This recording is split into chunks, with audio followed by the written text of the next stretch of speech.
Welcome to today's deep dive. For you listening, we've got a really fascinating topic today. We are exploring the hidden mechanics of behavior change. Right, looking at neuroplasticity and, how you actually transform a deeply overwhelmed, anxious mind into a confident one. Exactly. And our source material for this, which is just incredible, by the way, is a highly detailed final training report for a dog named Boone. Yeah, it's a remarkable document. It really is. And our mission today for you listening is to kind of read between the lines here, because this isn't just some manual on how to teach your dog to, sit or stay. No, not at all. It's a profound look into how psychology and environment actually interact to physically rewire a brain. Yeah, it forces us to rethink pretty much everything we assume about obedience and anxiety. Because, when you see a dog lunging at a skateboard down the street or just barking frantically at a stranger, our default human reaction is to slap a label on it. Oh, absolutely. It We makes- immediately say that dog is stubborn or he's trying to be dominant. Right, we treat it like a discipline problem, like the animal is just acting out and needs, a firmer hand. Because we're viewing it through this very human lens of defiance, we see it as rebellion that just needs to be squashed. But what if we are completely misreading the situation? What if what looks like stubborn defiance is actually just a massive, completely overwhelming panic attack playing out in real time? Okay, let's unpack this. Let's do it. So let's start with Boone himself to understand how he even arrived at that state of panic. The report gives us his exact genetics. He is an Australian mountain doodle, which sounds adorable. It does sound cute, but there is some serious biological machinery at work under all that curly hair. Yeah, there really is. To understand why Boone acts the way he does, you have to break down that specific genetic cocktail.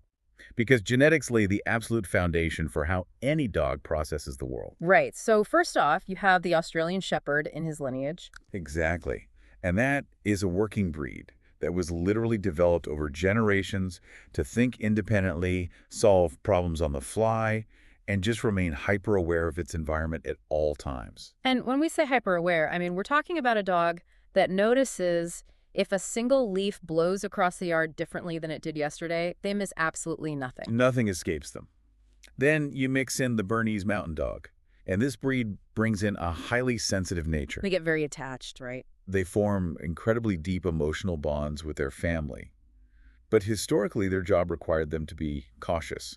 They lean naturally toward being suspicious of the unfamiliar because, caution kept them alive in the mountains. Right, that makes sense. And then the third component is the poodle, which I think people sometimes forget is actually one of the smartest working dogs on the planet. Oh, far from just being fluffy show dogs. Yeah. The poodle brings world-class intelligence, amazing pattern recognition, and again, a very high degree of environmental awareness. So what happens when you combine all three of those? You end up with a dog that is brilliantly intelligent, highly emotionally sensitive, and just capable of learning at lightning speed. Right. But, and this is a massive point in the report, without clear leadership, that exact same genetic combo is a recipe for total mental overload. It just leads to overthinking and insecurity. And a completely overwhelmed nervous system. Think about the mechanics. You have a brain that is absorbing every single minute detail of the world, the sounds, the changes in lighting, but the dog doesn't have the inherent confidence to categorize any of it as safe. And the source is really emphatic about this. The trainer specifically writes that Boone was not stubborn. He wasn't dominant. No, he was a deeply thoughtful dog who processed the world intensely, but he just lacked the confidence to navigate it. Exactly. When he got uncomfortable, he didn't run and hide under a bed. He got defensive. He lunged and barked because he literally didn't know how else to process that stress. His nervous system was stuck in fight or flight. He was redlining. And when a nervous system is on constant high alert, cognitive learning simply shuts down. They aren't thinking logically. They're just surviving the moment. Precisely. Which brings us to day one of his training. And I have to admit, when I first read this part, I was so confused because it goes completely against conventional wisdom. Really does challenge our usual instincts. Yeah, because if you have a dog that's terrified in public, my instinct is you slowly start taking them to public spaces, like immersion therapy. Show them it isn't scary. But the trainer did absolutely zero heavy public training for the first 5 to 6 days. None at all. They put all public exposure entirely on hold. Instead, the whole focus for that first week was strictly on relationship building inside the home, engagement. predictability. Right. And then it clicked for me. It makes perfect sense. You wouldn't try to teach advanced calculus to a student who is currently having a panic attack in the classroom. That is a perfect analogy. You have to regulate their nervous system first. So, scientifically, why does the dog physically need to feel safe before it can learn? Well, it comes down to neuroplasticity, which the report talks about a lot. Behavior change isn't just teaching a dog the word sit. You aren't just downloading new software. You're changing the hardware. Exactly. Yeah. You are physically altering the biological structure of the brain. You're building new neural pathways. It's like, the way I picture it, it's like trying to hack a brand new trail through a dense jungle with a machete. It takes a ton of effort. Yes. Meanwhile, the old habit, that panic response, is a smoothly paved 8-lane highway. The brain naturally wants to take the highway because it's just faster and easier. That is a brilliant way to visualize it. Every single time, Boone successfully navigates a situation that used to cause anxiety. And he does it without panicking. He is swinging that machete. He's wiring a new response. Right. And the more successful repetitions he gets, the stronger that new jungle trail becomes, until it eventually becomes the new highway. The brain physically changes to accommodate the calm state. But the report has this huge, flashing warning label about this process, the 90-day warning. Yes, because those newly hacked trails through the jungle, they are incredibly fragile at first. The old panic highways still exist, right? They don't just vanish because you had one good week of training. They do not. They're just dormant. They're waiting for the right trigger. That's why the 90 days following the training are critical. The training is absolutely not finished when Boone goes home. So every successful experience he has over those 3 months strengthens the fragile new pathways. But every unmanaged failure, every time he's pushed too far and starts lunging, that actively strengthens the old reactive pathways. Exactly. The stakes are incredibly high. You have to aggressively protect this new brain wiring. Which poses a massive challenge. Once you establish that trust at home, how do you maintain that safety out in the world? And the answer here really challenges our typical assumptions about, letting dogs be dogs. We all have this cultural image of the happy dog running off leash in a field, totally unbothered, making their own choices. Right. But wait, isn't giving an anxious dog plenty of freedom the kindest thing you can do? For you listening, if you have an anxious friend, you don't usually impose strict, rigid rules on them to help them relax. You give them space. It seems counterintuitive from a human perspective, yes. But the source makes a very compelling argument about canine psychology. Unstructured freedom actually creates massive uncertainty for a dog like Boone. Wow, okay, how so? Well, imagine being dropped out of a helicopter into a busy market in a foreign country. You don't speak the language, you don't know the norms, you don't know where the dangers are, and your guide just waves their hands and says, do whatever you want, you're free. Oh man, that sounds terrifying. I'd be paralyzed. Or I'd probably find a corner to hide in, or get really defensive if someone approached me. Right. You wouldn't feel free. You'd feel a profound sense of anxiety. You would desperately want someone to tell you the rules, where to stand, and what to do.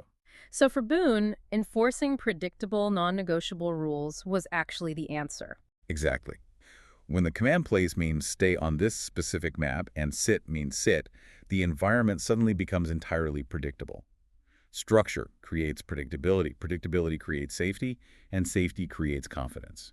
So by completely removing the burden of choice from his shoulders, the trainer immediately lowered his anxiety. He doesn't have to scan the room to find the threat, because his only job is to just stay on his mat. He's no longer the general manager of the environment. He's just an employee following clear instructions. And part of maintaining that mindset involved how they actually exhausted Boone, because he is a working dog with a ton of energy. And I see this all the time. Owners have a reactive working breed, so they try to run the anxiety out of them. Oh, the 3-hour mountain hikes, throwing the tennis ball until the dog collapses. Yeah. They try to fix a behavioral issue with sheer physical exhaustion. And physical exercise is a baseline requirement, obviously. But the source insists that for a dog with Boone's intelligence, mental work is vastly more powerful. You physically cannot outrun a working dog's genetics. If you try, you don't get a calmer dog. You just get a fitter dog. Precisely. They become super athletes with anxiety. They recover in 10 minutes and start pacing again. To actually calm the nervous system, you have to exhaust their brain. The report details these incredibly specific mental exercises they used.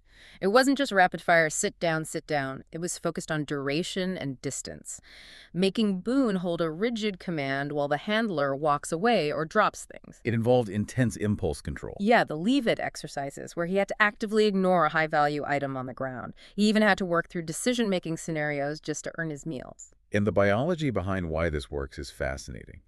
When Boone is holding a place command on his cot and someone bounces a ball across the room, his physical body is still, but his brain is burning an immense amount of glucose to maintain that impulse control. Because he's actively fighting his genetic urge to chase it. Right. That cognitive friction is exhausting. A mentally fulfilled dog one that has solved puzzles and practiced self-restraint is inherently calmer and more confident. Okay, so we have the foundation. Trust at home, clear structure, mental fulfillment. Now comes the real test. Taking this newly structured brain out into the chaotic real world. This is the hard part. And here's where it gets really interesting. Because a trainer's definition of socialization turns common practice completely on its head. Is a total paradigm shift. We all think socialization means taking your puppy to the dog park to wrestle with 20 other dogs, or walking down a busy street and having everyone pet them. That is what the industry often calls the socialization myth. But the source says true socialization does not mean interacting with everyone. It doesn't mean greeting every dog. It actually means learning to exist calmly in the presence of the world. The term they use is environmental neutrality. Think about it. If your dog thinks every person or dog they see is an opportunity for an intense interaction, whether playing or fighting, their brain is always going to be on high alert. Always anticipating the next explosion of energy. The report gives this extensive, highly specific exposure list from Boone's field trips. They didn't just walk him around the block. They methodically exposed him to shopping centers, patios, people wearing large hats, people in sunglasses, scooters, sudden noises. And there's a very specific mechanical reason for those visual triggers. Right, because to a dog that processes visual info as deeply as Boone, a person in a wide-brimmed hat and dark sunglasses looks fundamentally different than a barefaced person. Dogs rely heavily on seeing human eyes to read intent. Hide the eyes behind dark lenses, and you remove a major communication vector. They become this unpredictable, ambiguous silhouette. So the trainer had to systematically introduce those triggers so Boone could categorize them as harmless. But the vital lesson here wasn't just, oh, a scooter isn't scary. The real permanent lesson was, my handler will help me handle this. And that introduces the core concept of this entire training philosophy, advocacy. Yes. Let's break down how advocacy actually functions, because it's clearly a lot more than just keeping a tight leash. Advocacy means the human actively protects Boone from situations he isn't emotionally ready for. It's about recognizing subtle, early signs of stress, like a slight ear flick or stiffening shoulders, long before it escalates into reactivity. The handler is literally the dog's physical and psychological buffer against the world. Exactly. The analogy the source uses is so powerful. They compare navigating the world with Boone to playing a game of chess. The human handler has to be looking 30 to 50 feet ahead at all times. Constantly scanning the horizon. Right. You aren't just enjoying the breeze, you're analyzing. Is a teenager on a skateboard about to come around that corner? Are those kids going to start running? Is that stranger subtly entering Boone's bubble? The human has to spot the challenge first. And this is where the psychological shift happens for the dog. If you see the threat first and manage it, maybe by changing direction or stepping between Boone and the skateboard, Boone's brain registers that. He realizes, my human saw the scary thing and they handled it. I don't need to panic. You literally take the job of security guard away from him. You relieve them of that crushing burden. That active partnership creates genuine trust. And that is what reduces the deep-seated reactivity. But we're only human, we miss things. And the source outlines these specific pitfalls where we accidentally reinforce a dog's fear while genuinely thinking we're helping. Yes, this is where well-intentioned human psychology and actual dog psychology violently clash. The overcrowding trap is a perfect example. This detail completely fascinated me. Overcrowding is when Boone presses his body tightly against the handler's legs, or uses their calves as a literal physical shield when he's uncomfortable. And how do most people instinctively react to that? Oh, we melt. It looks exactly like a nervous toddler hiding behind their parent's leg. We are socially conditioned to see that as affection. Our instinct is to reach down, pet them, and say, "It's okay, buddy." But the report explains why. Mechanically speaking, this is actually a detrimental avoidance strategy for a dog trying to build worldly confidence. It's not affection, it's purely mechanical. He is physically cutting off his own line of sight to the environment so he doesn't have to look at it. Exactly. We want him to trust the handler, yes, but we do not want him to physically hide behind them. If he's hiding, he is avoiding processing the environment. He isn't swinging that machete to build a new neural pathway. Right. He's just closing his eyes and waiting for the scary thing to go away, which builds zero resilience.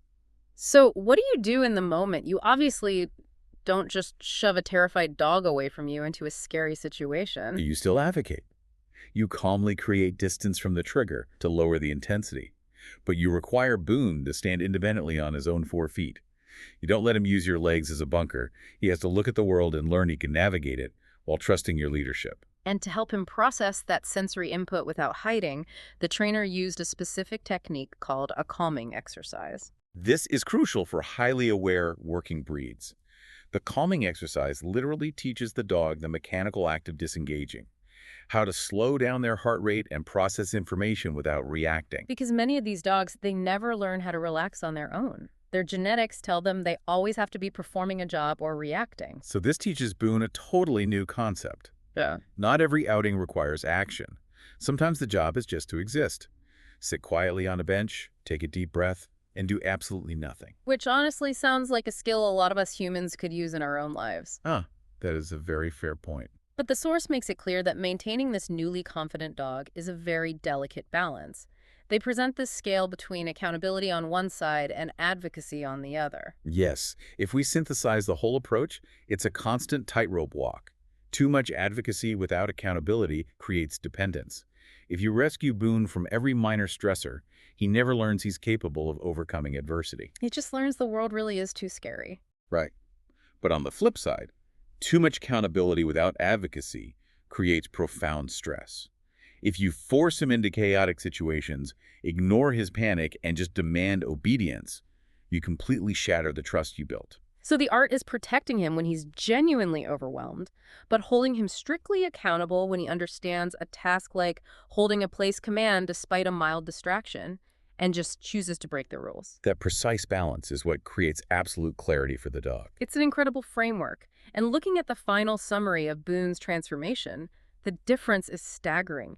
He arrived as this easily startled, defensive animal constantly redlining on high alert, and he leaves as a grounded, engaged dog who actually recovers his baseline calm quickly when he gets stressed. If we connect this to the bigger picture, the absolute most important thing Boone learned wasn't how to sit on command. The ultimate lesson was trust. Trust in his handler's judgment. Trust in the predictability of the process. And the realization that he doesn't have to solve every complex problem himself. He can safely defer to his human. The source leaves the owner with this powerful maxim.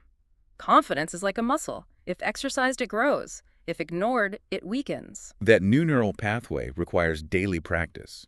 Every single day of those next 90 days, and well beyond. It's a lifestyle. It really is. You know, for you listening, we've spent this time exploring how creating strict predictability, reducing overwhelming choices, and actively advocating by anticipating stressors completely transformed an anxious dog's brain. It really makes you think. It forces you to wonder, how often do we misinterpret the anxiety of the humans in our own lives, or even our own internal sense of overwhelm as stubbornness? We see someone shutting down, and we assume it's just rebellion or a bad attitude. Exactly. We assume they just need to try harder.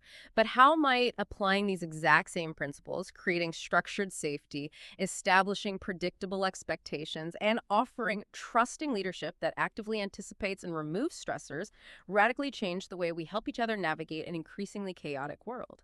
If the behavioral X-ray is murky, maybe the answer isn't more discipline and pressure. Maybe the answer is just becoming a better advocate. Think about it. We'll catch you on the next deep dive.